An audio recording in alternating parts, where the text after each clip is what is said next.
Fellow Ghanaians, good evening. Tomorrow, 30th June 2020, the Electoral Commission will begin the process of compiling a new register of voters, which the Commission will use for the 7th December 2020 presidential and parliamentary elections. The compilation of a voters' register is one of the most important tasks in the effective functioning of any democracy, because if an eligible citizen's name is not on the register, that citizen cannot exercise the right to vote and cannot therefore participate in the determination of the choice of the government of the day. It is thus vitally important that all eligible voters register, so on the designated day of 7th December, they can vote to choose the President of the nation and the Member of Parliament of their area. In effect, our vote, our thumb, is the expression of our individual sovereign power as a citizen, which we should cherish and guard at all times. Our country, Ghana, is regularly cited as the shining example of the place in Africa where the electoral process works and where it is always being improved upon.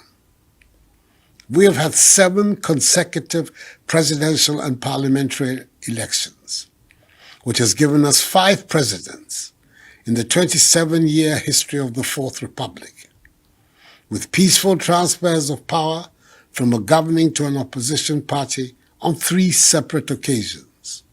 It is a record virtually without parallel on the African continent, which we should all treasure. All of these did not threaten the foundations of the state. And even when there was disagreement with the result of an election, it was the Supreme Court, rather than the streets, that determined its outcome. From tomorrow, in 33,367 polling stations across the country, we embark on yet another journey to deepen further our nation's democratic credentials, as the exercise to compile a new voters' register to be used for the December 7 general elections commences. The hurdle which stood in the way of the new voters' register was surmounted last Thursday, 25th June, when a 7-member panel of the Supreme Court, presided over by the Chief Justice, in a unanimous decision, settled all the issues surrounding the voters' register. The decision affirmed the right of the Electoral Commission to proceed with the compilation of a new register in accordance with the provisions of Constitutional Instrument CI 126. It reiterated the widely held belief that a credible electoral register, and indeed a credible election, are important ingredients to securing the future well-being of any democratic nation. I am proud to be a citizen of a nation whose independent institutions, like the judiciary and the Electoral Commission, continue to operate without fear or favor, ill will or malice, and without regard to the political, religious, or ethnic affiliations of any citizen or group of citizens. There are some who have argued, and continue to argue, that in the midst of a pandemic, the compilation of a new register, and indeed the conduct of the parliamentary and presidential elections, should be put on hold and scheduled for a later date, perhaps when the pandemic ends. That is not possible. The Constitution of our Republic makes no provision for the extension of the mandate of the President, who wields executive power, beyond 4 years. To exercise executive power in the Ghanaian state, you must be duly elected by the Ghanaian people. you must have their freely expressed consent. On 7th January 2021, when my mandate as the current president expires, a duly elected person must be ready to be sworn in as President of the Republic. There is no other way. And in order to forestall any needless constitutional controversy, which could throw our nation into jeopardy, we must vote on 7th December 2020. The same applies to Parliament. We should not fear or be alarmed. Despite the COVID pandemic, elections are being properly conducted in many nations across the globe.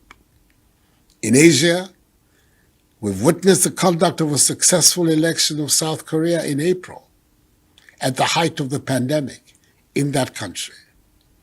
In Europe last week, we have seen those of Poland. And in our own continent of Africa, both Mali and Malawi have preceded us in organizing successful national elections. Surely, it is not beyond Ghana to join these nations in organizing a successful general election, even in the midst of the pandemic. Fellow Ghanaians, we have chosen to govern our country according to the tenets of multi-party democracy and the principles of democratic accountability. And we dare not trade them off, more so during times of crisis.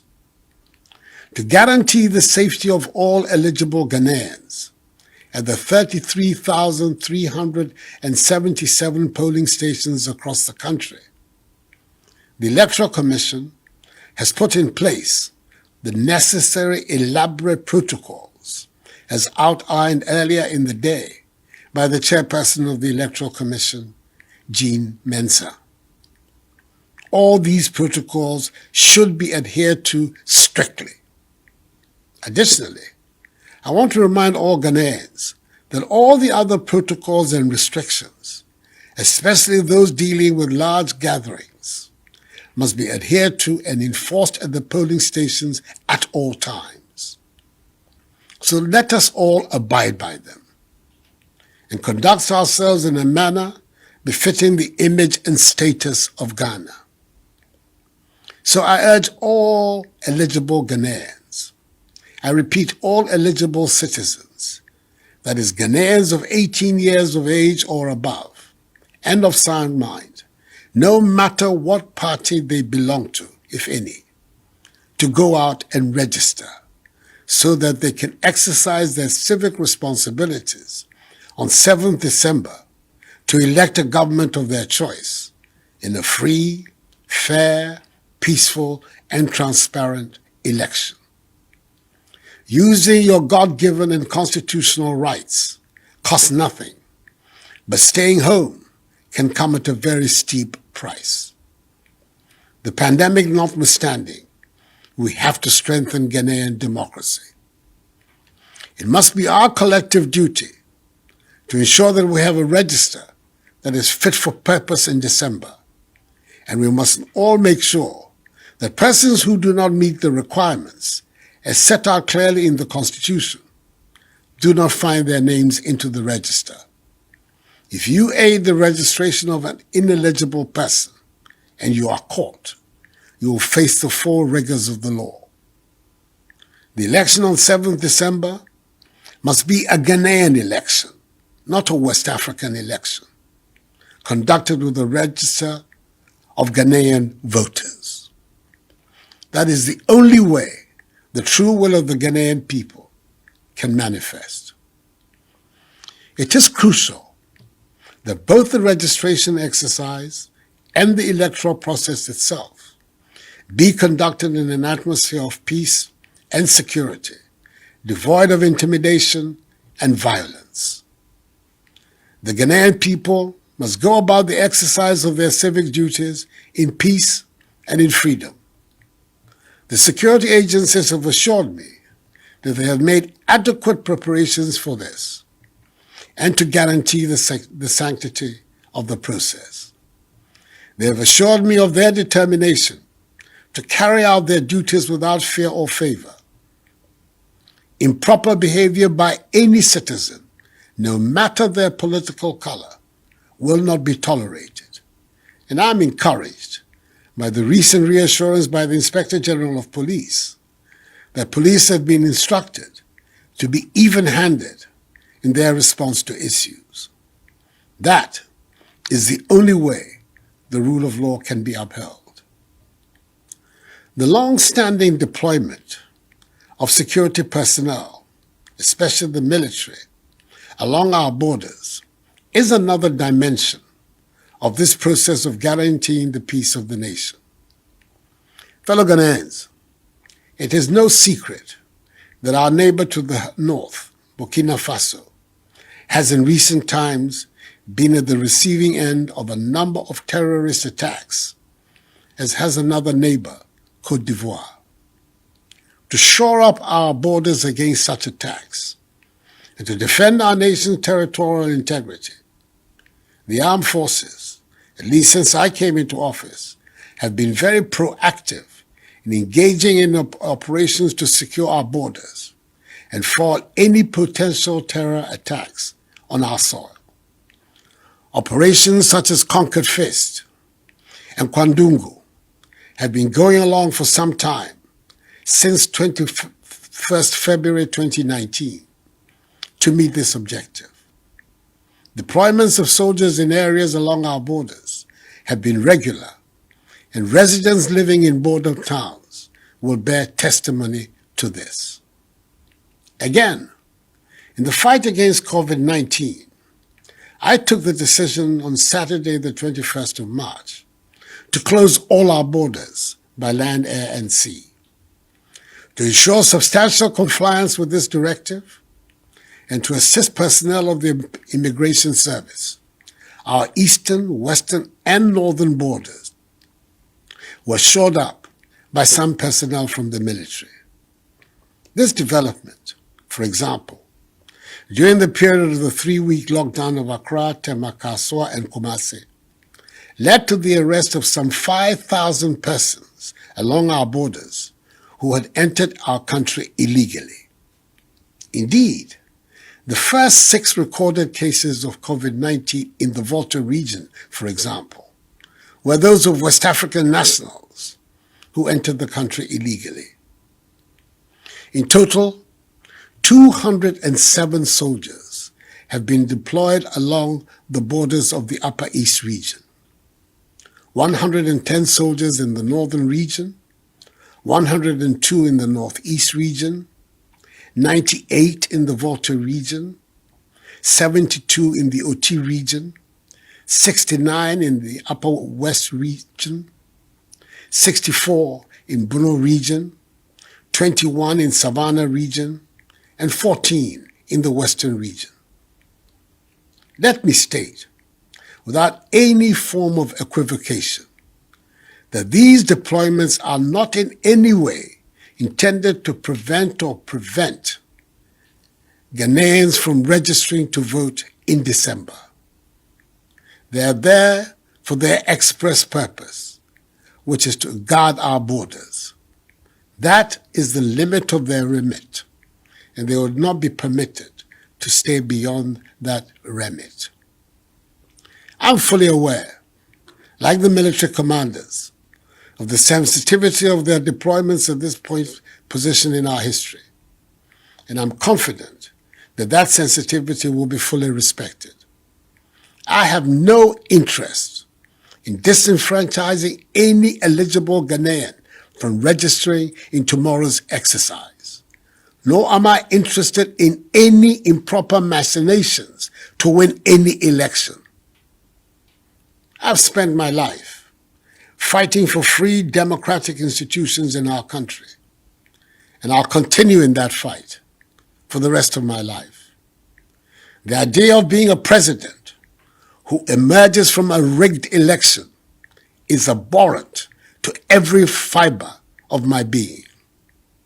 I want to continue to be the president of a Ghanaian people who have given me their free consent with the blessing of the Almighty. So please, once again, If you are 18 years of age and above and are of sound mind, from tomorrow or the appointed time, go to your polling station and register. If you do not register now, you cannot vote in December. Present your Ghana passport or card, which are the only two forms of valid identification. In the absence of any of these valid IDs, an applicant can submit one completed identification guarantee form endorsed by 2 registered voters to be registered and issued with a voter ID card. By these procedures, all eligible voters will be registered. No disenfranchisement of voters is contemplated by them. Together, and adhering to the safety protocols at the polling stations, let us demonstrate that even during a pandemic, we in Ghana continue to be a beacon of democracy on the continent. Our democracy requires not a unity of ideas or political allegiances, but a unity of commitment to the Ghana project, the free, democratic, open, prosperous, and united nation, respectful of human rights and the rule of law, that animated our forefathers to make the sacrifices for the liberation of our nation from foreign rule, that has bequeathed to us our beloved Ghana. May God bless us all in our homeland Ghana and make her great and strong. I thank you for your attention and have a good night.